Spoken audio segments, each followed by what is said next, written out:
I said it yesterday. I've said it on That's Debatable. I've been saying it and saying it. This is going to be the biggest blemish on LeBron's record. Not the 6 finals loss, but this. And the reason why is because... What do you make of LeBron confronting you in the aftermath of that situation? I thought it was weak. I thought it was some bullshit. But in the moment, I knew that I was listening to a father. Here's what happened. I'm represented by William Morris Endeavor. The founder of William Morris Endeavor, Ari Emanuel, had courtside seats right next to the Lakers bench. He had Larry David with him, star of Curb Your Enthusiasm. I'm sitting with them. I get there in the first quarter. I'm sitting courtside, and I stand up, and then I got my head turned. And then I turned back around, and a lot of people thought this was the end of the game or something like that. This was in the third quarter. Apparently, LeBron had walked out of the timeout, and I turn around, and he's right here in my face. He said, yo, you got to stop talking shit about my son. You got to stop fucking with my son. That's my son. That's my son. And I was like, what?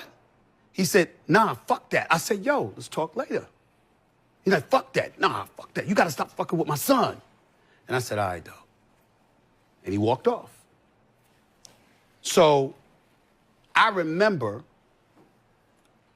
during a timeout in the first quarter, seeing Bronny. And Bronny looked over at me, and he had this sad look on his face. And I'm imagining Pop saw that shit, it hit him. And he couldn't hold it, and he rolled up on me. And so when I went on the air the next morning, first things first, believe it or not, I know this is shocking for people to believe, but I didn't have any intentions on talking about it until I woke up that morning and saw that the shit had gone viral. Once the shit had gone viral, the bosses at ESPN, now you gotta talk about it. This is you and him. What's good, y'all? This is Ray Daniels, a.k.a. the Culture Referee, and welcome to my favorite thing to do now, the Raydar Report, where I sit in the room with a couple of guys on my team, and we just talk about things. So, Alex, what's the first thing we're talking about today? Unfortunately, this LeBron story is not going to be... LeBron, let's get into it. Now, I said it yesterday. I've said it on That's Debatable. I've been saying it and saying it. This is going to be the biggest blemish on LeBron's record. Not the 6 finals loss, but this. And the reason why is because this is the first thing he did for someone that wasn't on his own, wasn't on their merit. So you see him telling Stephen A. You see him telling...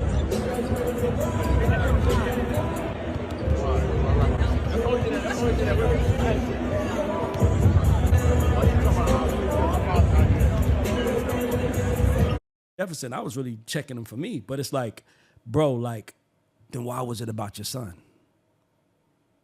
So I go on the air and I said, the first thing that I'm going to do is establish that this was a father talking to me, not a player. And that was what threw me off. And I was glad, even though I thought that he misrepresented the argument, I was glad he did. Because you see, what he was really talking about, which was confirmed with his conversation with Richard Jefferson, is that I was talking about him as a father. And so what happens is that had he said that to me, then I wouldn't. Like, think about that for a second. If you really are mad at Stephen A. for speaking about your son, then why are you checking him? Like, why are you jumping in his face, right? I saw Ryan Clark said, he said, LeBron's son is a man. He's a grown man and an NBA player. He should be able to stand up for himself. But LeBron knows he can't because LeBron knows he doesn't belong. And to me, it's like, it's so weird when it's like, we got to start looking at greatness from the eyes of like, just because you were born from someone great doesn't mean you're going to be great. And I think that, you know, like I said, LeBron didn't have a father in his life. So him not having a father, he saw relationships between men and women differently. So he wants to provide. He wants to provide for his kids, to give them everything that he didn't have. Great. Problem is that they're not getting the work that he had to do. They're not getting the triumphs that he had to overcome. They're not coming from that. So it's really not about you. Even with Stephen A. Didn't say J.J. Redick, the coach of the Lakers, stop. He didn't say Jeannie Buss, the owner of the Lakers. He didn't say Rob Pelinka, the general manager. He said LeBron, because those three people I named only drafted Bronny for LeBron's happiness. So now what's happening, we're doing things outside of the league to win, things go outside of what we normally have to do because we let someone that didn't belong in. So, you know, it's cool that he was laughing at it, but like, I think the residue from this is going to be astronomical because now everybody is like, can we talk about him? That's why I said he's a new Drake. Can we even talk about him? Can I say Bronny didn't have a good game? I don't want LeBron, and LeBron is not going to be able to fight everyone. So to me, it's like you put your son in the fire. You put your son in the fire. No one did it because of you. There are plenty of dads who want their son to be in the league, but none of them have the power and influence that you have. So you put him in the fire, and now every time somebody sprinkle gasoline on him, you're going to have to come to his rescue. So to me, it's like, you know, this is going to be a never-ending thing with LeBron and Bronny because Bronny didn't earn it. And I don't think it's going to ever go away until his dad is not sitting there in the game playing so he can warm a seat. Because that's really what's happening. Like, they're averaging 30 points a game, and I think 29.5 is LeBron and 0.5. It's like, it's laughable, but you did it to him. It's like me yelling, Lil Raymond's a better manager than all of y'all. I'm putting him in the line of the fire. Watching my son get in there. I'm putting him in the line of fire, especially if I have a big voice. I really think that he hurt Bronny long term because he's going to always be the kid that was put in by his dad no matter what he does.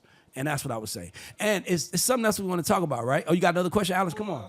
Go ahead. What do you say to somebody who feels like they've never had this much coverage over a 55th pick that's averaging, say, 25, 30 in the G League? The coverage is not about the 55th pick.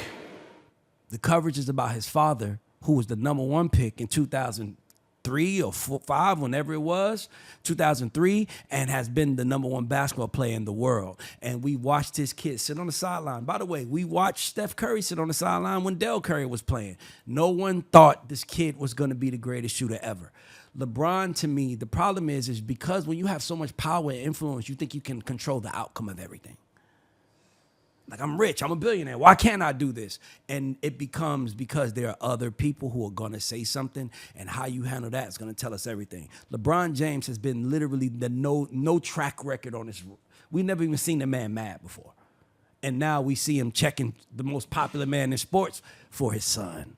Bro, let your son do what he do and check people for you. You cannot defend him once he becomes grown.